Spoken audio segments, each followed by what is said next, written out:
Hello and welcome to Nailing Art with Lisa. Today's arting is a trinket box. I'm going to stain and do a finish coat.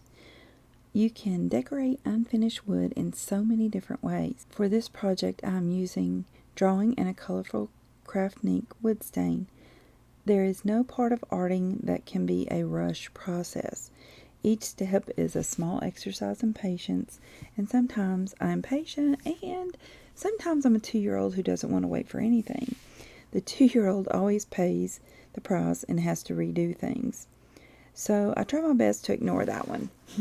I like to choose colors pleasing to the eye and to make me happy.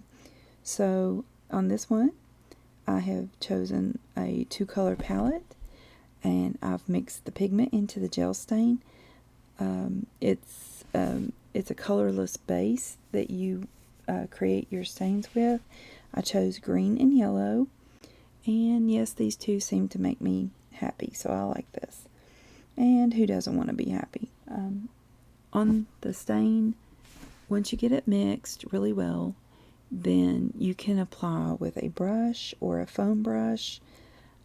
In between steps, though, if you say between the stain and the finish, you have to let that dry for at least 2 hours to make sure it's good and dry before you put the next step on. This is a water-based stain, and it easily cleans up off of your skin with soap and water. And trust me, I have messed up and gotten that on me a few times because I'm pretty clumsy at times. I removed the drawers so I can get the stain on the cabinet base and then the drawers separately. Of course, you would never want to stain something and leave it inside too or sitting in there because it will definitely stick. And you don't want to ruin the job and have to do touch-ups and things like that. You can tell by my brush that I have stained a lot of stuff with my brushes, which is fine.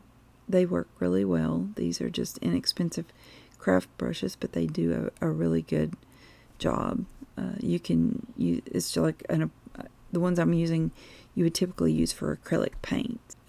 On the drawers, I have drawn on about every surface there is. I decided to leave the part of the inside drawers undrawn on, but I do like the little daisy pattern on this one. And each drawer I've tried to draw on most all of the surfaces.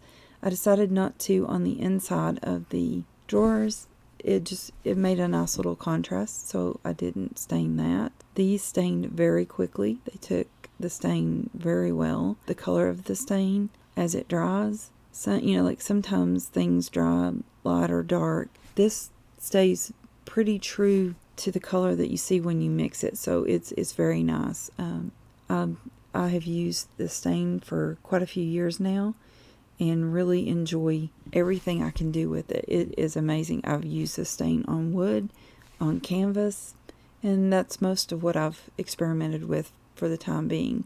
When it's time to put the finish on, it's also a craft ink product called Grand Finale, and you can use a gloss or a matte finish, and just depend if you want shiny, use the gloss.